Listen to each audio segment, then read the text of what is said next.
नमस्कार साथियों, मैं Vidya Negi, women commission chairperson Himachal Pradesh. आज एक बार फिर आप सबके सामने हूं।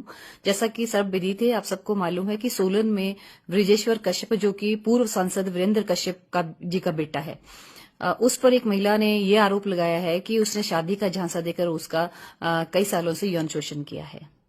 मैं इस केस के संबंध में कल ही आप सबसे बात कर सकती थी, लेकिन हम कल दिन से इस मामले की तहकीकात में लगे हुए थे और पूरी ऑथेंटिक जानकारी लेने का प्रयास कर रहे थे, जिसमें हमें काफी समय लग गया। इसीलिए आज मैं आप सबके सामने हूं। हमने इसमें पूरा संज्ञान लिया है और जिसमें ये पता चला है कि लड़की का शोषण किया गया था और उसे शादी का वादा दिया गया था। और वो ये जो बृजेश्वर कश्यप है, ये पहले से ही शादीशुदा है और जो ये लड़की है, इसे मालूम नहीं था कि ये शादीशुदा है। इसमें मेरी बात एसपी गौरव सिंह जी से भी हुई है और कई बार हमने इस पे बात की है, पूरी जानकारी हमने प्राप्त की है और उन्होंने कहा है कि इसमें पूरा न्याय जो पीड़िता है उसको दिया जाएगा। बहुत से लोगों की मैंने बातें सुनी, वो कहते हैं कि ये कंसेंट था। क्या होता है वो? मैं आप सबसे एक सवाल करती हूँ। आप किसी से वादा करते हो कि मैं आपसे शादी करूंगा और उसके बाद आप उसको छोड़ देते हो। महिला कोई वस्तु नहीं है, उसे इंसान समझिए, उसे महिला मत समझिए। बहुत ही दुख की बात है कि आप किसी से वादा करते हो कि मैं आपसे शादी करूंगा और उसका यौन शोषण करके आप उसको छोड़ देते हो। ये बहुत ही गलत बात है।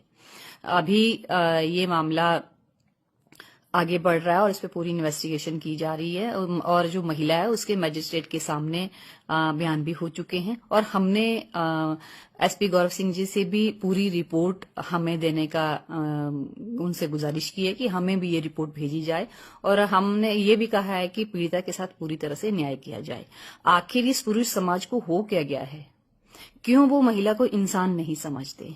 और इससे भी बड़ी बात है कि जो लोग हमें ये ज्ञान देते हैं कि महिलाएं इस तरह के एक कंसेंट होता है, म्यूचुअल अंडरस्टैंडिंग होती है, उसके बाद इसको इस तरह का यौन शोषण का मामला बनाकर सामने आती हैं।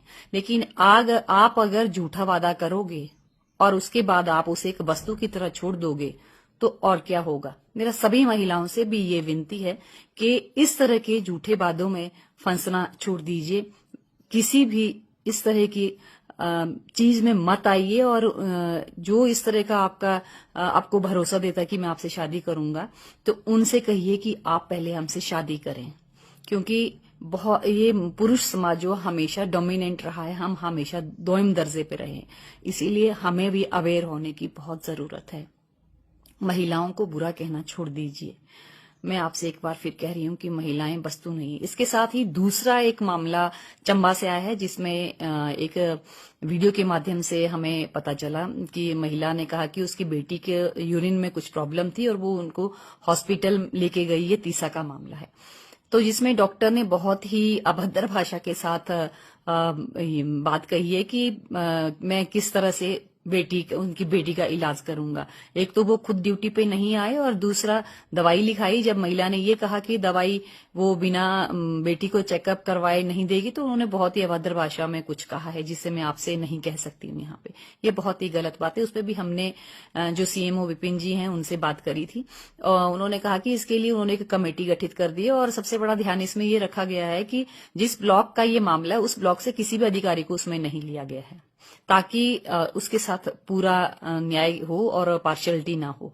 और साथ में 3 दिन में इस रिपोर्ट को दिए जाने की उन्होंने बात कही है। हमने भी उनसे कहा है कि इस रिपोर्ट को हमें भी दिया जाए और पूरी तरह से इस तरह की घटनाओं को रोकने के लिए इस पे हमें सख्त कार्रवाई करने की बहुत जरूरत है।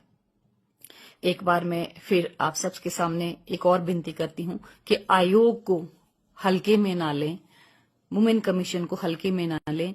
हम हमेशा महिलाओं के साथ खड़े हैं। धन्यवाद।